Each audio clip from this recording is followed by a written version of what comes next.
नमस्कार, मैं आनंद शर्मा हरियाणा शक्ति से।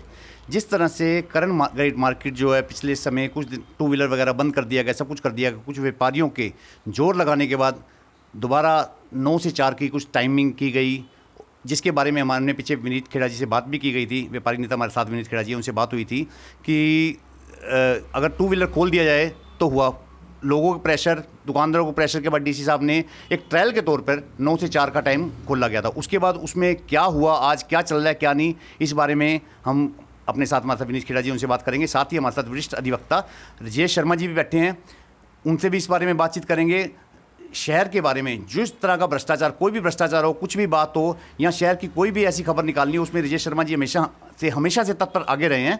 इनसे भी शहर के बारे में पूरी चर्चा करेंगे। आज हमारे साथ एक तो विनीत खेड़ा जी हैं और साथ में राजेश शर्मा जी हैं। विनीत जी, स्वागत है आपका भी। नमस्कार जी। हाँ जी, आपका नमस्कार। विनीत जी, सबसे पहले तो पीछे जो आपने लगातार इसके लिए टू व्हीलर मार्केट बंद की गई थी, उसके लिए आपने बहुत जोर लगाया, सरकार ने, प्रशासन ने आपको परमिशन दे दी 9 से 4। उसको आप किस तरह से देखते हो? आज जो उसका बेनिफिट हुआ है, नहीं हुआ है, और लोगों ने उसका सही तरह से पालन किया या नहीं किया? शर्मा जी, बेनिफिट की बात करें, बेनिफिट तो मैं स्पष्ट बोलूं तो हमें पूरा समर्थन जो है ना तो सरकार की तरफ से मिल रहा है और ना दुकानदारों की तरफ से। सरकार ने हमारे ऊपर ये छोड़कर भाई टू व्हीलर आपको 9 से 4 अलाउड कर रहे हैं, अब इसकी व्यवस्था कामयाब होगी तो हम इसको 8 बजे तक अलाउड करेंगे रात को, नहीं तो इसको बंद करेंगे। और 4 व्हीलर और 3 व्हीलर तो बंद है ही हैं, पर टू व्हीलर के लिए और दुकानदारों का जो अतिक्रमण है उसके लिए सरकार की तरफ से कोई कार्रवाई नहीं की, तो उस कारण से हम इसको मिला जुला ही कह सकते हैं। भाई उसका पॉजिटिव रिस्पांस ये रहा, अभी टू व्हीलर आ रहे हैं और वो एक मर्यादित उसमें खड़े हो रहे हैं, पर जब तक अतिक्रमण बंद नहीं होगा तब तक वो चीज़ पूरी लागू नहीं हो पाएगी। इसी को लेकर हम अभी तक असमंजस में ही हैं। अगर उसकी बात की जाए तो जब ये परमिशन दी गई थी तो 2 या 3 दिन शुरू के लगा लीजिए, एक बहुत सलीके से बिल्कुल पीली लाइन के अंदर गाड़ियां खड़ी थी, कोई फड़ी नहीं लगी थी, कुछ नहीं लगी थी। लेकिन अगर आज की बात की जाए तो दोबारा से बाइक के टू व्हीलर भी ऐसे ही खड़े हैं और फड़ियां भी पूरी धड़ल्ले से लगी हुई हैं। हमने पहले 2-3 दिन पूरा सभी व्यापारी साथियों ने मिलकर प्रयास किया, सबको जाकर निवेदन भी किया, और सबकी जो फड़ी थी उसको हमने जो 4 फुट का एक थड़ा मिला हुआ है उसके अंदर खड़ी की, और उसके बाद सबने स्कूटरें, मोटरसाइकिलें खड़ी करनी की और लोगों ने अपने पास भी बनवाए। पर प्रशासन की तरफ से उतना इनिशिएटिव नहीं लिया गया, जिस कारण से लोगों ने फिर बाहर पीली पट्टी तक, वो मतलब हमारी सोच में ही आ गया ये पीली पट्टी तक हमारा सामान रखने की जगह और उसके बाद टू व्हीलर चलेंगे, तो इस कारण से वो थोड़ा सा फेल होता दिख रहा है। जो एक रेडियाँ लग रही हैं, फ्रूट की रेडी हो, सब्जी की, कुछ ऐसी रेडियाँ आम कहीं से आ जाती हैं, क्या जो ये व्यापारी लोग हैं या यूनियन के प्रधान जो भी हैं, क्या उनका ये थोड़ा सा फर्ज बनता है कि जो इनको बंद किया जाए या हटाया जाए यहाँ से? आखिर दुकानों के आगे लगती है रेडियाँ भी। आप एक बात और समझिए, मैं बल्कि राजेश जी साथ बैठे हैं, हम आप सोचें भाई दुकानदार व्यक्ति क्या करेगा? वो अपनी दुकानदारी करेगा, अपने पड़ोस वाले जो अतिक्रमण करके बैठा है उसके साथ भिड़ेगा, या रेडी जो आ रही हैं, अब जो 4 व्हीलर बंद है, 3 व्हीलर बंद है, तो टू व्हीलर भी शाम को 4 बजे के बाद लाने अलाउड नहीं है, तो फिर रेडी कहाँ से आ रही हैं? फ्रूट की रेडी हो, वहाँ पे करन गेट मार्केट के अंदर आप देखो तो वो शेक वाली और वो आइसक्रीम वाली रेडी आती है, तो वो 6-6:30 बजे वो आ जाती हैं। आप सोचो जो टू व्हीलर अलाउड नहीं है तो वो रेडी कहाँ से अंदर आ रही हैं? ये आज तक हमें भी समझ नहीं आ रहा भाई हो क्या रहा है। भाई जो टू व्हीलर अलाउड नहीं है और फिर रेडी अंदर आ रही हैं, फ्रूट की रेडी आ रही हैं, और जो दुकानदार बाहर लगा कर खड़े हैं उनको कोई रोक नहीं रहा है। ये चीज़ तो अब हम सबके सामने ही है। नहीं, ये प्रशासन या पुलिस वाले जो भी ड्यूटी पे लगे हैं उनकी मर्जी से आ रही है। मर्जी तो नहीं कह सकते हम इस चीज़ के बारे में कुछ नहीं कह सकते। हम पीछे उनको ट्रैफिक पुलिस वाले इंचार्ज को मिले तो उन्होंने बोला नगर पालिका का काम है, पुलिस जो अतिक्रमण हटाने वाला काम है। नगर पालिका के अधिकारियों को उन्हें संकल्प भंडारी जी ने फ़ोन किया, तनेजा ने कहा, तो उन्होंने बोला जी हम आएंगे, और आज तक वो उनकी तरफ से कोई ऐसा स्टेप उठाया नहीं गया। तो बल्कि हम बड़ी अजीब सी फंसी हुई पोजीशन में महसूस कर रहे हैं, ना तो हम जो हमने मांग रखी थी उसको पूरा करवाने की तरफ जा पा रहे हैं, मतलब हम अदर में लटक गए। अब नहीं, ये 14 दिन का ट्रायल या 15 दिन का जो ट्रायल बोला था, उसके बाद आपको क्या आशा है कि ये बढ़ाया जाएगा या ख़त्म किया जाएगा? देखिए जी, पीछे भी बात हुई थी, ये डीसी साहब का, मुख्यमंत्री जी का निर्णय है, जैसे उनके मन में आएगा वो क्या करते हैं परिस्थितियों के हिसाब से। अभी तो कोरोना काल भी चल रहा है, तो उसके बारे में भी हम कोई जिद या कोई अपनी बातचीत रखने वाला काम छोड़कर हम इस बारी इसी माहौल को देखते हुए थोड़ा सा शांत में है, रिलैक्स मोड में है। भाई ये पहले कोरोना काल जो ये आपदा आई हुई है, इस समय ये मामला ज़्यादा ज़रूरी है। इसके लिए सरकार जैसा स्टेप उठाएगी क्या पता अभी ये भी आ रहा था अभी वीकेंड पे लॉकडाउन लगेगा या टाइमिंग चेंज होगी, तो हम उसके साथ कोऑपरेट करने के लिए हर समय तैयार हैं। 25 तारीख से कुंजपा रोड की तैयारी है, क्या देखते हैं वहाँ भी लग सकेगा ऐसा? मेरे को ऐसा नहीं लगता। पहले उन्होंने 15 या 16 तारीख बताया था, और ना कोई ऐसी तैयारी लग रही है और ना वहाँ की ऐसी व्यवस्था है जो जिसको इस सिरे चढ़ा पाएंगे। 4 व्हीलर वाला तो फिर मेरे को लगता है भाई कि अगर उन्होंने रोका तो कामयाब हो जाएगा। 2 व्हीलर वाला वहाँ वो करते भी नहीं और कामयाब होता भी नहीं लग रहा अभी तक की डेट में। वो आगे की आगे डेट दे दी है उन्होंने, 25 तारीख की है। ये कारण क्या है इसका भी आज तक समझ नहीं आया, क्योंकि पहले ये 16 तारीख बोल रहे थे। हाँ जी जी, आप क्या बताओगे इस बारे में? जैसे कि अपने करण गेट की जो बातें पूछी गई हैं, करण गेट में आप इसके मामले में लगातार मांग उठाते रहे हैं, अपनी न्यूज़ में खबरों में आप दिखाते रहे हैं कि किस तरह से वहाँ फड़ियाँ लगी हैं। आप आज किस रूप में देखते हैं इसको? देखिए, अधिकार और कर्तव्य 2 बातें हैं। इसमें कोई अमीर नहीं, कोई गरीब नहीं। गरीब का भी अधिकारों के ऊपर उतना ही हक है और उनकी कर्तव्य भी उसी तरीके से है। ऐसा ही अमीर के बारे में है। अब ये देखिए, शहर में जो व्यवस्था जो चारों तरफ फैली हुई है, बाज़ार की बात करें तो हम बाज़ार में फड़ियाँ लगती हैं, रेहड़ियाँ लगती हैं, 3 व्हीलर खूब चलते हैं, ई रिक्शा वगैरह खूब चलती हैं, और भी छोटी छोटी बहुत सारी चीज़ें हैं। लेकिन अपने अधिकार तो सब मांगते हैं, अपने कर्तव्यों की कोई बात नहीं करता उसमें। चाहे दुकानदार आ जाए, चाहे फड़ी वाला आ जाए, चाहे रेहड़ी वाला आ जाए, चाहे 3 व्हीलर वाला हो या ई रिक्शा वाला हो। लेकिन जब ये कोई मुद्दा प्रशासन उठाता है या आम जनता उठाती है जिनकी वजह से वो परेशान है, फिर वो अमीर गरीब की बात आ जाती है कि भाई गरीब को मार दिया, ये कर दिया, वो कर दिया। अपने कर्तव्य समझने को कोई तैयार नहीं है। अब प्रशासन ने थोड़ा सा सिस्टम टाइट किया कि 2 व्हीलर और 4 व्हीलर बाज़ार से बंद करने की वो बात की है, तो कहीं ना कहीं जनता का आक्रोश देख के या कुछ करके या अपना स्मार्ट सिटी को आगे चीज़ें बढ़ाने के लिए वो इम्प्लीमेंट करना वो चाह रहे हैं। अब जब ये चीज़ें इम्प्लीमेंट हुई तो बाज़ार में जो दुकानदार भाई हैं सभी अपने ही हैं, उनको थोड़ी थोड़ी कहीं ना कहीं तकलीफ हुई। जब व्यापार में थोड़ा बहुत मतलब बदलाव ऊपर चढ़ाव आएगा तो कहीं ना कहीं वो बोलेंगे। लेकिन मैं उन सभी से हाथ जोड़ के ये निवेदन करना चाहता हूँ कि यदि समय रहते वो अपने कर्तव्य भी निभाते। अब आपने बाज़ार में देखा होगा पहले क्या स्थिति थी और अब क्या स्थिति है। 80% ठीक हो चुका है बाज़ार। पहले मतलब कर्ण गेट की जो मार्केट है, जीटी रोड है, ऑलरेडी जीटी रोड है, कितनी चौड़ी सड़क है। आदमी रात को अंधेरे में अकेला जाता हुआ घबराता है, इतनी चौड़ी सड़क है, और सुबह वो सारी 10 फुट की रह जाती है। तो कहीं ना कहीं वो जो अपने अधिकारियों की बात करते हैं वो अपने कर्तव्यों की तरफ भी देखें। प्रशासन ने नो डाउट बहुत बढ़िया स्टेप उठाया है कि चौपहिया वाहन और 2 पहिया भी एक बार बंद कर दिया था। जहाँ तक मैं मानता हूँ यदि दुकानदार भाई अतिक्रमण बिल्कुल ख़त्म कर दें उस दुकान और अपनी दुकानों तक सिमट जाएँ तो 2 व्हीलर वहाँ पे अलाउड कर देना चाहिए। पीली पट्टी में आप जाके आप सामान खरीद सकते हो, बड़े बुजुर्ग महिलाएं वहाँ दुकान तक पहुँच सकती है, एक्सेस हो सकता है, उनका व्यापार भी चल सकता है, कोई कुछ नहीं कहेगा उनको। लेकिन यदि व्यापारी भाई इसमें कोऑपरेट नहीं करेंगे, अतिक्रमण देखिए मतलब काफ़ी लोगों ने वहाँ पे ख़त्म कर दिया है, लेकिन कुछ लोगों की वजह से सारे बाजार का मुझे लगता है कि कहीं ना कहीं नुकसान होगा। और वो लोग ना अपने व्यापारी नेताओं के कहने से मान रहे हैं, प्रशासन की तो सुन ही नहीं रहे। तो इसका सीधा मतलब ये है कि प्रशासन को सख्ती करनी पड़ेगी। शहर भी प्रशासन के साथ है।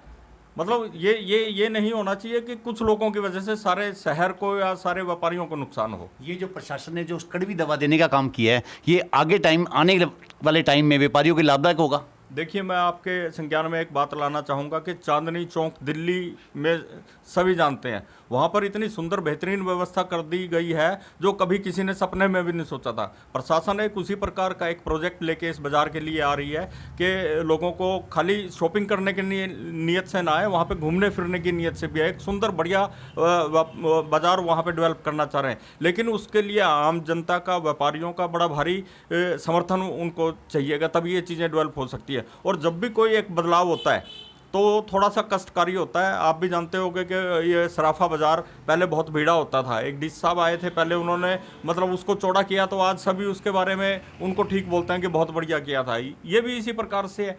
अगर सारी चीज़ें ठीक हो तो बहुत बढ़िया व्यवस्थित हो सकता है। 2 व्हीलर मैं भी मानता हूँ कि अलाउ कर देना चाहिए, लेकिन अतिक्रमण बिल्कुल ख़त्म होना चाहिए। ये हाँ जी, इसमें मैं अभी एक बात और जोड़ना चाहता हूँ। शर्मा जी ने बोला वो व्यापारियों का नेता नहीं है कोई भी, व्यापारी है। आप मान के लिए व्यापारी का जहाँ काम करे तो व्यापारी है। उसकी बात अतिक्रमण वाली बात है ना, 80% लोग अपने अतिक्रमण को अंदर करके आ गए, पर 25% जो लोग बचे हुए हैं ना जी, वो किसी की नहीं सुन रहे हैं, और वो व्यापारी की नहीं सुनेंगे। उनको पता है भी ये व्यापारी है, इसकी नहीं सुनेंगे, वो प्रशासन की सुनेंगे, वो डंडे की सुनेंगे। जो बाहर चल रहे हैं उसमें हम कुछ कर नहीं सकते हैं शर्मा जी। जी बिल्कुल ठीक। आप भी बात समझते हैं। चलो आप कह रहे हैं कि व्यापारियों का कोई नेता नहीं होता, आपस में साथी तो हैं कि आपस में साथी एक दूसरे को समझाने का ही काम करते हैं। पर जो समझ नहीं रहे तो जी उनका क्या करें? डेफिनेटली उनका हल तो प्रशासन ही है ना जी। मैं उसी बात पे आ रहा हूँ। अब प्रशासन का अगला जो पड़ाव था वो ये था कि कुंजपुरा रोड को वो 15 या 16 तारीख से उसको 2 पहिया और 4 पहिया से फ्री करना चाह रहे थे, लेकिन वो थोड़ा सा डिले हो गया क्योंकि पार्किंग उनकी तैयार नहीं है। यहाँ पे मैं एक है ना प्रशासन की जो सबसे बड़ी कमी और सबसे बड़ी ढील मानता हूँ, वो निगम को ही ले लें आप। नगर निगम के तहत आती है ये कि भाई शहर को व्यवस्थित करें, सड़कों फड़ियों को या रेहड़ियों को या इन चीज़ों को वो देखे, वो एक स्थान दे या उनको देखे। लेकिन नगर निगम वाले तो मतलब सिर पे रजाई लेट के लेटे हुए हैं, वो कोई काम नहीं करते बिल्कुल भी। वो जानू उनकी हिम्मत नहीं होती। कई बाजार तो जैसे नेहरू पैलेस की मैं आवाज़ उठाता रहता हूँ, नेहरू पैलेस में, दुपट्टा मार्केट में और क्लॉथ मार्केट में उनकी हिम्मत नहीं होती वो चले जाएं। कितनी बुरी बात है। प्रशासनिक अधिकारी हैं, यदि कोई उनके काम में दखलंदाजी करता है तो उनके पास 100 तरीके हैं उनको हटाने के लिए, लेकिन वो करते ही नहीं, बिल्कुल नहीं करते। मैं कितनी बार नगर निगम में भी जा चुका हूँ, अपना ब्लॉग्स भी उस पर फेसबुक पे लिखता रहता हूँ, लेकिन कोई असर नहीं है इनको। नहीं, आपने सही कहा। हमने अपने न्यूज़पेपर हरियाणा शक्ति में भी बार बार इस बात पर लिखा है कि सारे शहर में शक्ति हो जाती है, लेकिन नेहरू पैलेस एक ऐसा क्षेत्र है जहाँ पर आज तक कभी कोई शक्ति नहीं हुई। ऐसा क्या वजह है? आप देखिए वहाँ पे सारे के सारे बरामदे जो महिलाओं के लिए, बच्चों के लिए, बुजुर्गों के लिए, आमजन के लिए चलने के लिए बने हैं, ताकि एक आराम से एक व्यवस्थित सुथरी मार्केट वहाँ पे बनाई थी नेहरू पैलेस जब शुरू में बनी थी, कि वहाँ पे जाके बढ़िया तरीके से वो शॉपिंग करेगा। आज वही महिलाएं, वही बच्चे सड़क पे चलने पे मजबूर हैं। उन्होंने बरामदों में भी अतिक्रमण कर लिया है, और बरामदे छोड़ उन्होंने बाहर सड़कों पे भी जो पार्किंग एरिया वहाँ भी अतिक्रमण कर लिया है। वहाँ पे रेहड़ियाँ खड़ी है। लोग तो बहुत सारी बातें बनाते हैं, और मुझे कहीं ना कहीं लगता है कि वो सारी बातें सत्य भी हैं, क्योंकि अदरवाइज कोई भी व्यापारी अपनी दुकान के सामने एक साइकिल भी नहीं खड़ी होने देता, और वहाँ पे इतना सारा सिस्टम है, तो वो कैसे है? क्योंकि जो हमें सूचना के अनुसार वहाँ पर एक रेडी वाले से 1000 रुपया, 500 रुपया डेली का रोज का लिया जाता है। देखिए, मैं ये बात इसीलिए मैंने आपको बोली कि इसके बारे में मेरे पास पुख्ता सबूत नहीं है, तभी बोला कि जो व्यापारी है, आप किसी की दुकान के सामने अगर साइकिल या मोटरसाइकिल भी खड़ी कर दोगे तो उसको ऐतराज़ होगा। वहाँ पे रेहड़ियाँ भी खड़ी हैं, फड़ियाँ भी लगी हुई हैं, और बरामदों में पंखे लगा रखे लोगों ने, पार्टीशन करती हैं वहाँ पे। प्रशासन क्या कर रहा है? क्या कर रहा है नगर निगम? इंप्रूवमेंट ट्रस्ट की वो बिल्डिंग है, इंप्रूवमेंट ट्रस्ट का ऑफिस उसी मार्केट में है।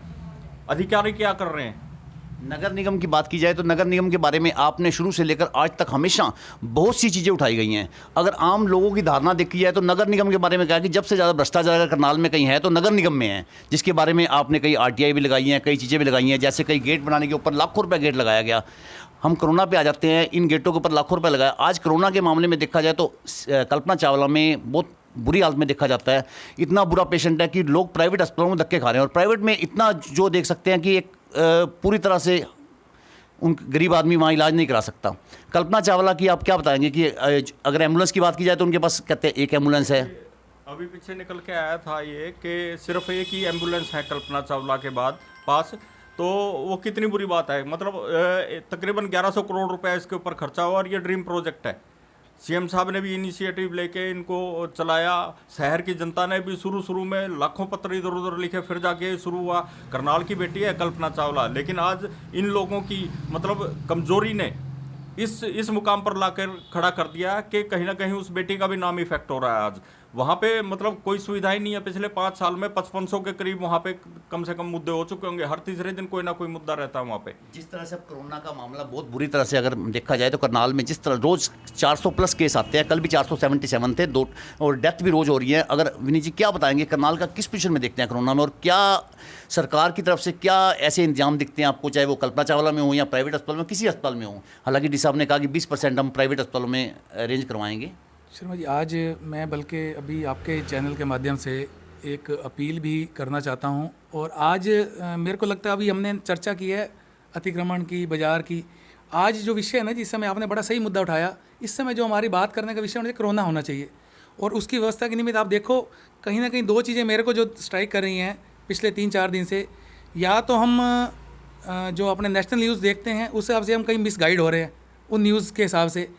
हम हॉस्पिटल जाके यहाँ पोजीशन देखते हैं, वो न्यूज़ सुनते हैं, अपने जो हॉस्पिटल में अपने नज़दीक में केस देखते हैं, उस हिसाब से बहुत बहुत ही डरावनी स्थिति है, बड़ी बड़ी बड़ी डरावनी स्थिति है, जिसको लगता है भी आने वाले 15 दिन में हमें हमारा भारत देश उसको एक बार कमर टूटने वाली पोजीशन लग रही है, जैसे न्यूज़ आ रही हैं और जो पोजीशन हम देख रहे हैं। और जहाँ दूसरी ओर देखते हैं तो उसके अल्टरनेट हम कर क्या रहे हैं। अब कल्पना चावला और सिविल हॉस्पिटल में पोजीशन टाइट हो चुकी हैं। अगले हफ्ते में अगर वहाँ पे जिस हिसाब से हमारे 400-500 केस आ रहे हैं तो 2 दिन के अंदर, 2 दिन तो फिर मैं बड़ी बात कह रहा हूँ, आज भी आप जाओगे तो आज आपको वहाँ पे बेड नहीं मिलेगा। कोई इमरजेंसी पेशेंट है तो उसके लिए बेड के लिए वहाँ पे हाथ खड़े हो चुके हैं। और प्राइवेट हॉस्पिटल्स में बिल्कुल ना हो चुकी है, कहीं कोई जगह नहीं है। और पूरी मतलब कहना नहीं चाहिए, डॉक्टर्स को मैं पीछे निवेदन भी किया अपनी फेसबुक के माध्यम से भी, और अब बल्कि हमने कुछ सोचा भी।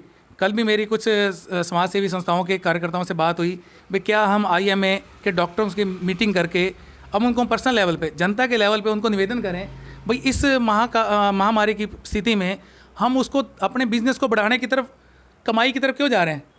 सेवा का कोई जो है वो सिर्फ हम लोगों का, सामाजिक संस्थाओं का जिम्मा है क्या। डॉक्टर्स हैं तो वो संस्थाओं से जुड़े होते हैं, तो क्या इस महामारी में वो कहीं जुड़ कर नहीं कर सकते। और प्रशासन को जो चाहिए, शर्मा जी, प्रशासन ऐसे मौके पे क्या स्टेप ले रहा है, वो उनको नहीं चाहिए डॉक्टर्स की मीटिंग करे, केमिस्ट्रों की मीटिंग करे रेगुलर बेसिस पे, उसका फीडबैक ले। यही बात मैं आप दोनों से पूछना चाह रहा था कि प्रशासन इतना खतरनाक माहौल करनाल में दिखता है इस वक्त। अगर बाजार में जाओ तो बिल्कुल पूरी भीड़ आज भी दिखती है, ऐसा नहीं कोरोना को लोगों को डर हो, लेकिन प्रशासन की तरफ से कोरोना को देकर क्या तैयारी करनाल में दिखती है आपको। देखिए, प्रशासन अपने लेवल पे बहुत बढ़िया तैयारी कर रहा है। उसने अभी नाइट कर्फ्यू भी लगाया है। मैं आपके संज्ञान में एक बात लाना चाहूँगा, जब पिछले साल इन्हीं दिनों हम कोरोना की अगर बात करें तो कंप्लीट लॉकडाउन तकरीबन चल रहा था। उस समय लोग परेशान थे, घरों में बैठे हुए थे। उस समय मोदी जी दिया जलाओ, थाली बजाओ, इस तरीके के कुछ समय के बाद वो कुछ किया गया, कार्य किए गए। उन मतलब कार्यों का लोगों ने भरपूर मजाक उड़ाया, मजाक भी बड़ा उड़ाया, जबकि कुछ ना कुछ इसके पीछे साइंटिफिक तर्क भी था। मैं ये कहना चाहूँगा कि जब इस दौर से जब व्यक्ति गुजरता है, जब उसके पास ना काम होता है ना धंधा होता है और घर पे बैठना, तो वो एक किस्म का डिप्रेशन में हो जाता है। तब ये चीज़ें हमने पिछले साल जब की थी तो कहीं ना कहीं मतलब लोगों को इंगेज करने की कोशिश की गई थी इन चीज़ों के ज़रिए कि भाई आप थोड़े रेगुलर बेसिस पे थोड़े समय बाद ये क्रियाएं करें तो थोड़ा सा ध्यान थोड़ी दूसरी तरफ जाता है। वही परिस्थितियां अब आ गई हैं। पिछली बार भी कंप्लीट लॉकडाउन इतना टाइम चला था, लाखों मजदूर इधर उधर पलायन करके चले गए थे, लेकिन उन चीज़ों से मुझे लगता है आम आदमी ने कोई सबक नहीं लिया। बाज़ारों में इतनी भीड़ है, प्रोग्राम्स फिर वो उसी गति से होने लग गए थे सारा का सारा, और ये उसी चीज़ का नतीजा है कि कोरोना एक विकराल रूप धारण करके दोबारा से आ गया है। देखिए, सरकार से भी पहले ऐसे समय में फ़र्ज़ हम लोगों का बनता है कि हम अपनी सुरक्षा खुद करें। जो नियम कायदे या गाइडलाइंस, जो एडवाइजरीज सरकार या केंद्र सरकार जारी करती हैं, उनका प्रॉपर तरीके से पालन करेंगे। उसमें नुकसान किसका है? सरकार का नुकसान नहीं है। किसी परिवार का कोई सदस्य चला गया तो वो हमारा निजी नुकसान होगा। तो इन सारी चीज़ों की तरफ हमें ध्यान देना पड़ेगा। प्रॉपर मास्क लगा के चलें और अपना स्टीम वगैरह या जो भी दवाइयाँ प्रेस्क्राइब करते हैं या जो भी उसके अंदर सिस्टम वो मैनेज करके देते हैं, उनका पालन हमें करना चाहिए। एक प्राइवेट हॉस्पिटल हो या कुछ केमिस्ट वगैरह शॉप वगैरह, जहाँ पीछे कुछ दिन से खबरें आ रही हैं कि इंजेक्शन वगैरह जो कोरोना में चलते हैं उनकी ब्लैक बहुत चल रही है। हॉस्पिटल में खबर आ रही है कि उनके जो बिल बनते हैं बहुत ज़्यादा बनते हैं प्राइवेट में। डॉक्टर उन हॉस्पिटल वालों से या केमिस्ट जो ब्लैक में मार्केटिंग करते हैं उनको क्या कहना चाहेंगे आप लोग? देखिए, आपदा को अवसर कतई ना बनाएं। उन लोगों से मेरी हाथ जोड़ के विनती है कि इस समय हर परिवार और जनता, आम जनता परेशान चल रही है, उसमें से आप कमाई की चीज़ें ना ढूंढें। मानवता भी कोई चीज़ है। परमात्मा, मान लो प्रशासन या बाकी चीज़ें थोड़ी सी दूर हो जाएंगे, लेकिन जो परमात्मा का डंडा है ना, वो कभी ना कभी पड़ेगा। इसलिए इन चीज़ों को आप कमाई का जरिया ना बनाएं। एक जन भलाई का एक ये सिस्टम है, आप उसके तहत काम करें। अब मैंने सुना है कि भाई ऑक्सीजन सिलेंडर्स की देश में ब्लैक हो रही है बड़ी भारी, वहाँ पे शॉर्टेज दिखाई जा रही है। ये चीज़ें क्रिएट कर करके अभी इंजेक्शन भी किसी ने कोई नकली बना रहा है, ऐसी भी खबरें आ रही हैं। कोई कह रहा है कि उनकी भी ब्लैक मार्केटिंग शुरू कर दी गई। तो ये क्या चीज़ है? ये हिंदुस्तान थोड़ा ना। हिंदुस्तान तो एक मानवता के नाम से जाना जाता है, एक संस्कारी देश है। तो इन चीज़ों से दूर रहना चाहिए। मैं भी केमिस्ट और हॉस्पिटल्स को क्या आपके माध्यम से और सभी पब्लिक की ओर से मतलब हाथ जोड़कर ये निवेदन है कि हम इस महामारी आपदा के समय में अपने अंदर से एक चीज़ सोच के चले भी हमें भी इस उसमें सेवा करनी है। सेवा करने का काम ये नहीं है कुछ संस्थाओं का या कुछ व्यक्तियों का है, हमारा भी कुछ फर्ज बनता है। अभी शर्मा जी बोला भाई इंसानियत मानवता नाम की चीज़ हमारे अंदर होनी चाहिए, और मैं यही निवेदन करूँगा। ऐसा नहीं है, कुछ पीछे से भी शॉर्टेज होगी, कुछ कहीं ना कहीं स्वार्थ भी आ जाता है, पर आज की डेट में सारी उम्र कमाना है। हमने लाखों कमाए हैं, डॉक्टरों ने भी, हमने भी, सब ने भी, आगे भी कमाने हैं, पर इस आपदा में हम किसी की हाय लेकर पैसे कमाने की तरफ ना चलें। इस समय जो ज़रूरत है किसी को मिसगाइड ना करें, अगर सही पोजीशन है उसी पोजीशन में उसको बताकर, अगर कोई घर में रहकर क्वारंटाइन होकर रिकवर कर सकता है तो उसको उस तरीके से सजेस्ट करना, और अपनी तरफ से कम लाखों रुपए के बिल बन रहे हैं, हज़ारों रुपए रोज़ का एक हॉस्पिटल में चार्जेज आने शुरू हो गए हैं। दिल्ली से लोग करनाल आ रहे हैं, दिल्ली में हॉस्पिटलों की शॉर्टेज होने के कारण अब करनाल में भी हॉस्पिटल वालों को मैं मतलब ये नहीं कह सकता वो गलत हैं, मैं ये नहीं कह रहा, पर मैं कह रहा हूँ वो ठीक हैं, तो उनको इस समय तो त्याग दिखना चाहिए। कुछ डॉक्टर्स बाकायदा, मैं तो निवेदन करूँगा आगे आएँ, अपनी तरफ से कुछ अपनी घोषणा करें भाई हम ये चीज़ करेंगे, दूसरों के लिए एक आदर्श बने, ऐसा एक रखें, दूसरों के लिए आदर्श रखें। तो मैं आपके चैनल के माध्यम से निवेदन करूँगा और लोगों से यही, भाई अपने आप को बचाएं, अपनी जान है जहान है, जरूरी नहीं है। पिछले साल हमारे को सरकार ने बहुत कुछ सिखाया, घर रहने का तरीका भी सिखाया, और हमें ये भी बताया कहाँ हमारी दिक्कत आ सकती है, कौन दिक्कत आएगी, तो जब दिक्कत आएगी तो उसको हमने कैसे पार करना है, मास्क डालना है, सैनिटाइज़र करना है। और मेरे को अगर कोई दिक्कत लग रही है तो मेरे को अपने घर में कमरे में क्वारंटाइन होना है, परिवार वालों से दूर रहना है, बाज़ार में मेरे को अनावश्यक नहीं आना। आज भी हमें लगता है बाज़ार में हम घूमने के हिसाब से ना आए, व्यापारी है, नुकसान हो रहा है, हो जाएगा, जहाँ इतना नुकसान है और हो जाएगा, पर हम फिर निवेदन करते हैं आप अपने घर में ही रहें, कम से कम जो ज़रूरत हो उसके लिए बाज़ार आएँ। और डॉक्टरों से मेरा पुनः निवेदन, ये महामारी को अवसर में मान ना बदलें, इसको सेवा में चलाएं, और प्रशासन को निवेदन किसी तरीके से इस सारी चीज़ को तालमेल करते हुए डॉक्टरों से भी तालमेल करे, संस्थाओं से भी तालमेल करे, और अपने ऐसे अधिकारियों को आगे लगाए जो संवेदनशील हैं, जो इस चीज़ की पीड़ा को समझें, और उनको लगे भी ये मेरा अपना परिवार है, करनाल मेरा एक परिवार है, मेरे जिम्मे करनाल की जिम्मेदारी, तो करनाल मेरा परिवार है, करनाल में मेरे परिवार में किसी को दिक्कत हो रही है तो मेरे को दिक्कत है। ऐसे अधिकारियों को ये अभियान लेकर, अपने हाथ में लेकर इस महामारी में आगे आना चाहिए। आखिर में राजेश जी, आप लोगों को क्या संदेश देना चाहेंगे ऐसी महामारी से बचने के लिए, और प्रशासन को भी क्या कहना चाहेंगे? देखिए, जो फौजी सीमा पर लड़ रहा है सिर्फ वही देशभक्ति नहीं कर रहा, आम आदमी भी, हर डॉक्टर, हर केमिस्ट, हर तकबे का आदमी देशभक्ति कर सकता है यदि वो मानवता के जरिए देश सेवा करे, लोगों को जन कल्याण में सेवा करे, तो वो भी एक किस्म की देशभक्ति है। ईमानदारी बरते, और ऐसे समय का पैसा जो आप अगर 2 नंबर में कमाओगे या ब्लैक मार्केटिंग से कमाओगे तो वो ज़्यादा चलने वाला नहीं है, वो फलता फूलता नहीं है। ये बातें हम सारे करते हैं, लेकिन ये चीज़ें इम्प्लीमेंट भी करनी पड़ेगी उनको। डॉक्टर्स को बहुत बढ़िया तरीके से सामने ईमानदारी से आगे आना पड़ेगा। इससे बढ़िया मौका उनके लिए जीवन भर नहीं आने वाला कि इतनी बड़ी महामारी में हमने मतलब लोगों की आगे बढ़ चढ़ के सेवा की थी। आम जनता को क्या कहना चाहिए? आम जनता को मैं कहना चाहूँगा कि जो एडवाइजरी समय समय पर प्रशासन जारी करता है वो फॉलो तो हम लोगों ने करनी है। वो किसके लिए एडवाइजरी जारी करता है? हम लोगों के लिए करता है। यदि हम नहीं करेंगे तो कहीं ना कहीं वो दुर्घटना ध्यान हटा और दुर्घटना घटी वाली बात है। हम लोगों को मास्क लगा के रखने चाहिए, प्रॉपर डिस्टेंसिंग बना के रखने चाहिए, और सैनिटाइजिंग जो भी सिस्टम उन्होंने आगे एडवाइस किया हुआ वो सारा फॉलो करना चाहिए। ये थे हमारे साथ विनीत खेड़ा जी और वरिष्ठ अधिवक्ता राजेश शर्मा जी, ये जो कि जिन्होंने एक पॉइंट के ऊपर अपना पूरे खुल के विचार रखे, चाहे वो करंट गेट मार्केट की बात हो, बाजार की बात हो, चाहे कोरोना जैसी महामारी जो इस वक्त पूरी तरह से फैली हुई है उसके बचाव के लिए क्या करना चाहिए। और डॉक्टरों से भी पूरी अपील की गई है कि डॉक्टर हो या केमिस्ट हो, पूरा लोगों की सेवा भाव को देखते हुए इस वक्त कार्य करें, क्योंकि हर काम मौका नहीं होता, किसी वक्त सेवा ही करना चाहिए डॉक्टर को। इसी तरह से मेरे साथ मैं विनीत जी का और राजेश जी का बहुत बहुत धन्यवाद करूँगा, और आनंद शर्मा, राहुल मेहता के साथ थैंक यू, धन्यवाद।